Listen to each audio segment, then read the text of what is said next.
Eto muvunya oba mwe nibya muvunya yoke tuzirayo. Buvunya sebo mu byafaayo yezimbye ekibuga kino Jinja. Kitofu ezimbye. Matafali gavudde buvunya. Gavudde buvunya mangi. Etafali lye buvunya. Amade gali kuba kuli wunguluka. Nagana agava ekawete ne wayikoke. Ganja ulo sebo. Ganda ulo mubutiba. Lye buvunya dene bulungi bwe. Inene. Dirungi. Ante itakamali kuli yabwere. Yerizimbye jinja eno yonna. Okay. Mutafali bwaimu. Akaba matafali. Onaliko bamatafali. Akaba matafali. Obutafali bwa mirundi mingi ogenderera ekigambe kwe tayikiza bwikirize. Asobola kuba obutafali buno bw'omu mabunda abasawo balongoosa mu malwaliro. Yakoba obutafali buno obugema abantu einuma bo pyros bona babweta butafali. So yikiriza ku goidi.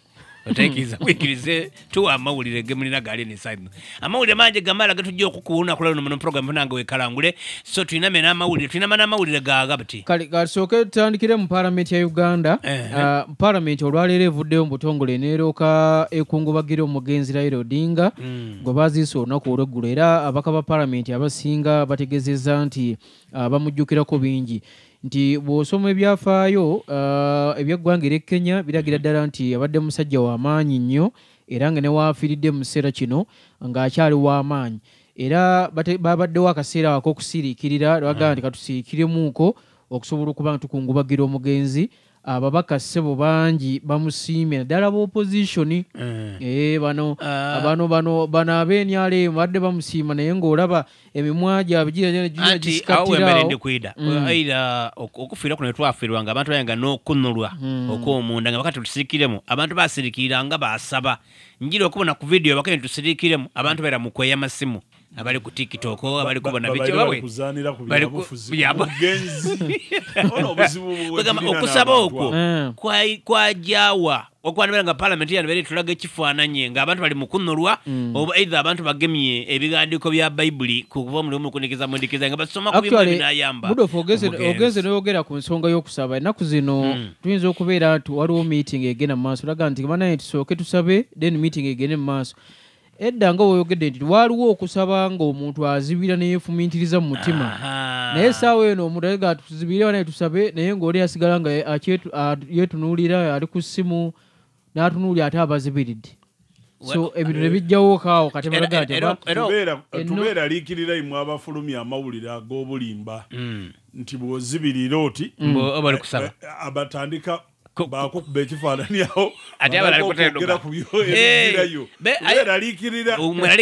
mulikweraliikirawo kuba njakuwa ekyokubonerako abasiraamu wetu batuwerekera omuntu okumutwala okumuziika ebirowoozo byonna tubita tutaawe ekifaananyi okunolwa erimu naife ayo ojja okubona omwana bamutere mu mwana dale bali kumantako eitaka lyokutaaka n'akadongo akasooka obona agayaye ku masimu alo esente nintere ku isimu yange kyokka tuli ku kiina galegene tiwetaaga nakwogerawo bigambo bya kikumbaavu.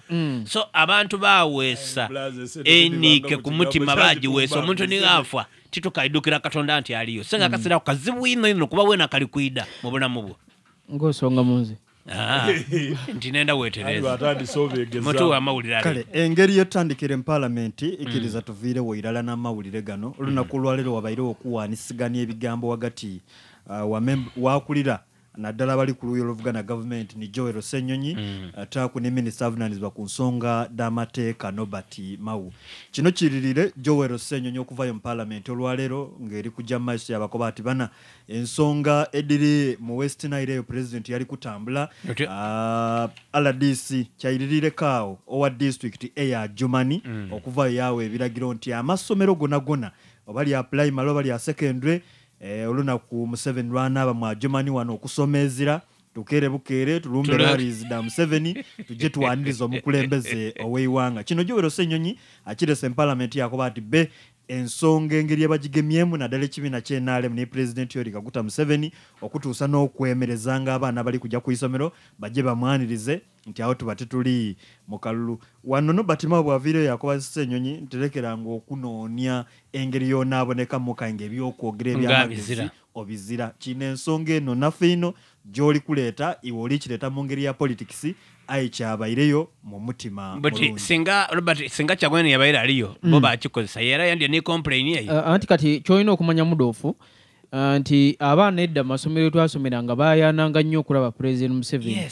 nti nga n'ennyonyi ne bweyitawo ga nti Museveni wuuyo Museveni wuuyo. So leero muzeeyi bamulaba bulabi era omwana bw'amutunyako naga nti President Museveni wuuyo ayitawo, so tekiba kipya nti omuntu omwana aga nti yoyo muzeeyi kuba ye yaliwo era yakyaliwo emyaka gijo gigenze, so si kipya wali kyalinga kipya ng'oli bw'alaba oyenda okutegera nga tikiyaka President Museveni weena wamubonayira aye bakoba nti aligale mu makage ng'okukumbuka era bati bakutwayireko oyogera ebigambo bingi kati oli kukoba ki lulala baali bamwera okambwala wakati munteseeko olw'emayuga bamwiza ku lisiti kumpaka. Museveni awoomera buli muntu okumubonako abantu abali kuleeta embeera ey'okusiga obukyayi n'obutenda nsi yaimwe. President ti muntu wa bulido muiwanga lyona munsi yona kasaba president era ife abakulanga nga tubakulembeze bitibwa abantu bakali mwensa era nga tuikiriza mu Katonda era nga tuikiriza nti ezira bukulembeze butaveri Katonda. President we yaidanga mu kitundu olunaku olunga tujja twasimba eniriri twaba ku nguudo nga tulikwembera omukulu paka bwanangirawo kusoga square ebigogo babitimbye aye mpegano imwaba kuzomuwawa mulowooza mbo olwokubanga president muwuliranga bamubisabisa mu kanwa mutyo olwokubanga ono mwikaika mwali ku saawa eno mulowooza nti president muntu wa bulido mpa amawulire agandi owaye mu mawulire amalala olwaleero parliament